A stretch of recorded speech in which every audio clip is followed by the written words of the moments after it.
Inheritance அப்படின்ற concept வந்து எனக்கு எதுக்காக கிரியேட் பண்ணாங்க இன் ப்ரோக்ராமிங், அது ஊப்ஸ் பேஸ்ல எது கொடுத்தாங்க. ஆல்ரெடி ஊப்ஸ் கான்செப்ட்ல நம்ம வந்து ஆப்ஜெக்ட்னா என்னன்னு பார்த்தோம், கிளாஸ்னா என்னன்னு பார்த்தோம். அண்ட் அது இல்லாம அதுல சப்போர்ட் பண்ற கீவேர்ட்ஸ் ஸ்டாட்டிக்கா இருக்கட்டும், நியூ கீவேர்டா இருக்கட்டும், இது எல்லாமே ஒரு செட் ஆஃப் பார்ட்ல பார்த்தாச்சு. இப்போ இன்ஹெரிட்டன்ஸ்ன்ற கான்செப்ட் வந்து ஊப்ஸ்ல இருக்க ஒன் ஆஃப் தி காம்போனன்ட்னு சொல்லுவாங்க. காமனா one of the additional features வந்து எனக்கு ஊப்ஸ் அப்படின்னு பாத்தீங்கன்னா, ஊப்ஸ்லயே ரொம்ப இம்பார்ட்டன்ட் கான்செப்ட் ஆர் ஊப்ஸோட பில்லர்னு எதை சொல்லுவாங்க அப்படின்னு பாத்தீங்கன்னா இன்னரிட்டன்ஸை சொல்லுவாங்க. ஸோ ஆக்சுவலி இன்னரிட்டன்ஸ் அப்படின்ற ஒரு கான்செப்டை எதுக்கு கொண்டு வந்தாங்க அப்படின்னா, இன்னரிட்டிங். ஸோ ஒரு கிளாஸ் கிரியேட் பண்றா, நம்மளுக்கு ஒரு கிளாஸோட process நின்றாது. we need a lots of classes. அதென்ன பார்த்தோம், லைக் ஒரு கிளாஸ்லயுமே எனக்கு என்ன ஆகும், பெர்ஃபார்மன்ஸ் மாறிக்கிட்டே இருக்கும். அப்ப எனக்கு ஒரு மெயின் கிளாஸ் இருக்குன்னா அடிஷனலா எனக்கு என்ன தேவை, ஒரு இன்ஸ்டன்ட் கிளாஸ் தேவை. அப்ப அந்த இன்ஸ்டன்ட் கிளாஸ்க்குள்ளேயே எனக்கு எப்படி ஒரு மல்டிபிள் கிளாஸஸை கிரியேட் பண்றது, அது எப்படி பெர்ஃபார்மன்ஸ் பண்ண வைக்கிறது, அதுல இருக்க ப்ராசஸை எப்படி இன்ஹெரிட் பண்றதுன்றதா இன்ஹெரிட்டன்ட் கான்செப்ட்ல பார்ப்போம். ஸோ இது ஒரு மெஷினம் சொல்லுவாங்க. லைக் இதோட ப்ராசஸ் ஃபுல்லாவே எனக்கு எப்படி இருக்கும்னா பேஸ்ட் ஆன் பெர்ஃபார்மன்ஸ் தான். எனக்கு நீட் இருக்கு, ஒரு இன்ஸ்டன்டா ஒரு கிளாஸ் தேவை அப்படின்னா நான் இன்ஸ்டன்டா என்ன பண்ணிக்கலாம், ஒரு கிளாஸை கிரியேட் பண்ணிக்கலாம். How many class I need, அந்த கிளாஸோட இந்த கிளாஸ் என்ன பண்ணலாம், சப்போர்ட் பண்ணும், எனக்கு ப்ராசஸ் பண்ணும் அப்படின்றதுக்காக எவ்வளோ கிளாஸஸ் வேணா என்ன பண்ணிக்கலாம்னா கிரியேட் பண்ணி இன்ஹெரிட் பண்ணிக்கலாம். ஸோ அதனால இது என்ன சொல்றாங்கன்னா ஒரு இம்பார்ட்டன்ட் கான்செப்ட்னு சொல்றாங்க. ஸோ இது எனக்கு என்னன்னா ப்ராப்பர்ட்டிஸ் அண்ட் பிஹேவியர். ஒரு பேரண்ட் கிளாஸ் இருக்கு, லைக் அந்த பேரண்ட் கிளாஸ்ல இருந்து நான் என்ன பண்றேன், ஒரு ப்ராப்பர்ட்டி அண்ட் பிஹேவியரை என்னோட இன்னொரு சைல்டு கிளாஸ்க்கு என்ன பண்றேன்னா டிரான்ஸ்ஃபர் பண்றேன், லைக் யூஸ் பண்றேன். எப்படி மெத்தட்ல வந்து கால் பண்ணா எங்க வேணா ஆக்சஸ் ஆகுமோ அதே மாதிரி எனக்கு என்ன ஆகும்னா இந்த கான்செப்ட்ல எனக்கு பேரண்ட்ல இருக்க எல்லா ஒர்க்குமே ஒர்க் ஃப்ளோ எல்லாமே எனக்கு என்ன ஆகும்னா சைல்டுக்கு அப்படியே கேரி ஃபார்வர்ட் ஆகும். ஃபார் எக்ஸாம்பிள் நம்ம பேரண்ட்ஸ் இருக்காங்களா, நம்ம பேரண்ட்ஸோட கேரக்டரிஸ்டிக்ஸ் நம்ம கிட்ட இருக்கா ஒன்னு, அண்ட் நம்ம பேரண்ட்ஸோட மெத்தட் சம்திங் அவங்க பிஹேவியர் நம்ம கிட்ட இருக்கா, அவங்களோட கலர் ஹேர் ஸ்ட்ரக்சர் எல்லாமே நம்ம கிட்ட இருக்கா. அப்ப பேரண்ட் கிட்ட இருந்து நம்மளுக்கு எப்படி வந்து டிரான்ஸ்பர் ஆகுதோ அதே மாதிரி கேரக்டரிஸ்டிக்ஸா இருக்கும், பிஹேவியர் டிரான்ஸ்பர் ஆகுதோ சேம் ஆஸ் அதே மாதிரி தான் ஊப்ஸ் கான்செப்ட்ல இருக்க இன்ஹெரிட்டன்ஸ்க்கு like datas properties and methods இது அப்படியே டிரான்ஸ்பர் ஆகும். இதான் என்னன்னு சொல்றாங்கன்னா இன்ஹெரிட்டன்ஸ் சொல்றாங்க. ஸோ அது எப்படி டிரான்ஸ்பர் ஆகுது, என்னெல்லாம் ப்ராசஸ் பண்ணலாம், என்னென்ன டைப்ஸ் இருக்குன்னு ஒன் பை ஒன்னா பார்க்கலாம். டைப்ஸ் ஆஃப் இன்ஹெரிட்டன்ஸ் அப்படின்னு பார்க்கும்போது there are 5 types of inheritance. Okay, look at here. இங்க என்ன நடந்திருக்கு அப்படின்னு பாத்தீங்கன்னா there are set of diagrams. டயக்ராம்ல ஃபர்ஸ்ட் எனக்கு என்ன இருக்குன்னா சிங்கிள் இன்ஹெரிட்டன்ஸ் இருக்கு. ஓகேவா, சோ சிங்கிள் இன்ஹெரிட்டன்ஸ் அப்படின்னு பார்க்கும்போது அதோட இந்த ப்ரோக்ராம் வந்து சோ சிங்கிள் இன்ஹெரிட்டன்ஸை வந்து ரெப்ரசென்ட் பண்ற ஒரு ப்ரோக்ராம். there are 3 classes. ஓகேவா, சோ சிங்கிள் இன்ஹெரிட்டன்ஸ் பார்த்தப்போ நான் என்ன சொன்னேன், sem1 sem2ன்னு சொன்னேன்.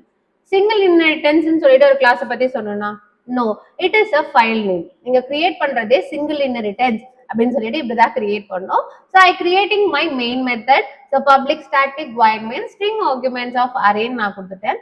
இங்க என்ன பண்ணிருக்கேன்னா semester2 obj நியூ அண்ட் semester2ன்னு சொல்லிட்டு ஒரே ஒரு கிளாஸ்க்கு ஒரே ஒரு ஆப்ஜெக்டா கிரியேட் பண்ணிருக்கேன். ஆனா நான் எத்தனை கிளாஸஸ் கிரியேட் பண்ண போறேன்னு சொன்னேன், 2 கிளாஸஸ். அப்ப ஏன் நான் ஒரே ஒரு கிளாஸை டிக்ளேர் பண்ணிருக்கேன். ஸோ பிகாஸ் ஆஃப் இதுதான் என்னன்னு சொல்றாங்கன்னா சிங்கிள் இன்ஹெரிட்டன்ஸ். என்கிட்ட எவ்வளோ கிளாஸஸ் இருந்தாலும் நான் மல்டிபிள் கிளாஸஸ் கிரியேட் பண்ணாலுமே I inheriting the method and properties to another class.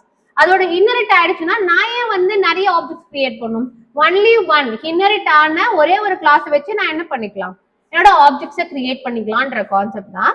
So look at here, எனக்கு என்ன நடந்திருக்கு அப்படின்னு சொல்லி பாருங்க. கிளாஸ் sem1, ஓகேவா, கிளாஸ் sem1 நான் சொல்லி கொடுத்துருக்கேன். இங்க நான் என்ன பண்ணிருக்கேன்னா லைக் பப்ளிக் sem1ன்றது என்னது, இட் இஸ் அ கன்ஸ்ட்ரக்டர். ஓகேவா, சோ இதுல என்ன பண்றேன்னா sem1 கன்ஸ்ட்ரக்டர்னு சொல்லி கொடுத்துட்டேன். அடுத்தது ஐ டிக்ளேரிங் அ வேரியபிள். இது என்னன்னு சொல்லுவாங்கன்னா இன்ஸ்டன்ட் வேரியபிள் சொல்லுவாங்க.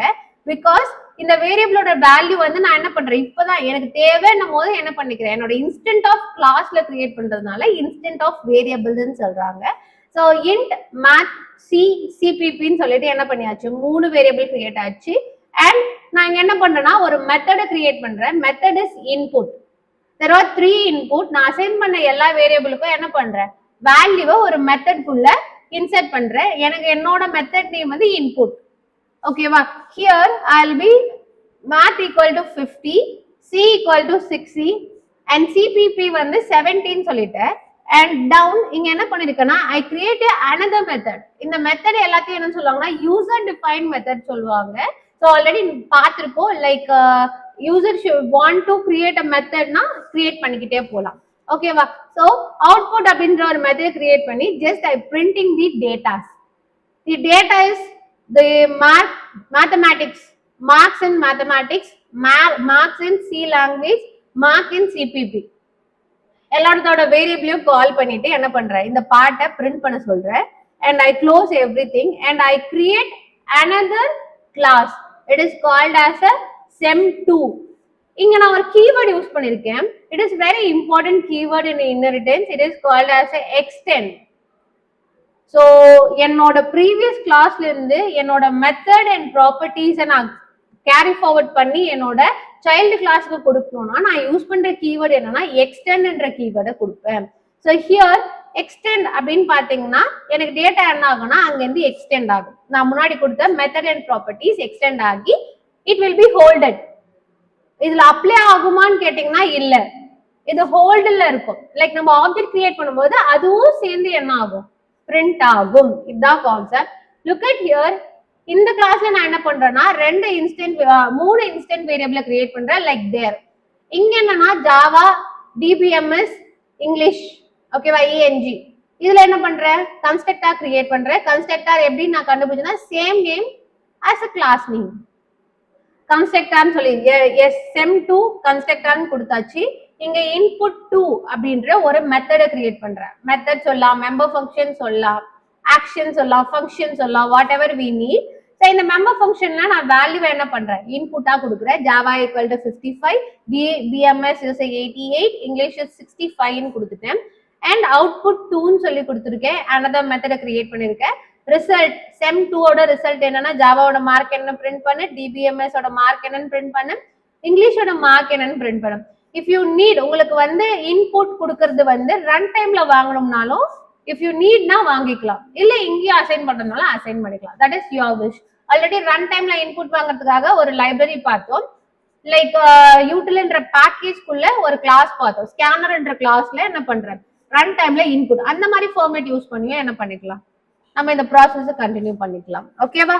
ஸோ இப்போ பாத்தீங்கன்னா இது எனக்கு பிரிண்ட் ஆகும். இது வந்து காமன் திங். எனக்கு ரெண்டு டேட்டாக்குமே நான் பிரிண்டிங்காக கொடுத்தாச்சு.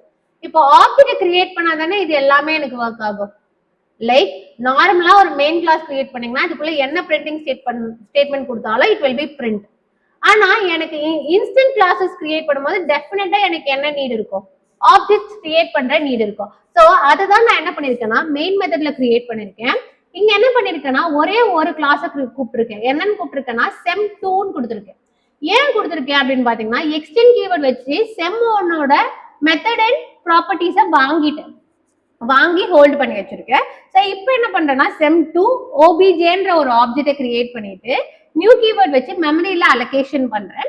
இப்போ sem2 அப்படின்றத என்ன பண்றேன், கன்ஸ்ட்ரக்ட் பண்றதுக்காக கன்ஸ்ட்ரக்டருக்கான ப்ராசஸ் கொடுத்துட்டு ஜஸ்ட் அந்த ஆப்ஜெக்டை வச்சு நான் என்ன பண்றேன், நான் கிரியேட் பண்ண மெத்தட் எல்லாத்தையுமே கால் பண்றேன். ஸோ நான் கால் பண்ணும்போது இன்புட் அண்ட் அவுட்புட் ரெண்டுமே எனக்கு என்ன ஆகும், ப்ராசஸ் ஆகும்.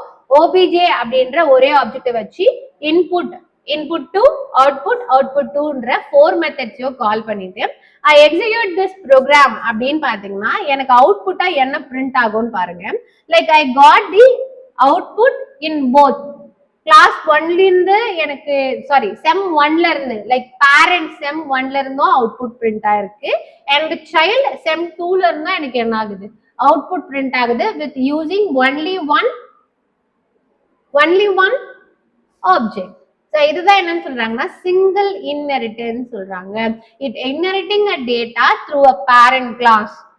டேட்டா நம்ம பார்க்கறது மெத்தட் அண்ட் ஆட்ரிபியூட்ஸை பார்க்குறோம். So this is a single inheritance. So copy this program. இதை ப்ராக்டிஸ் பண்ணுங்க. Okay, and try another code. I will be give a task. அதை ஃபாலோ பண்ணி அந்த டாஸ்க்குமே அப்ளை பண்ணி பாருங்க.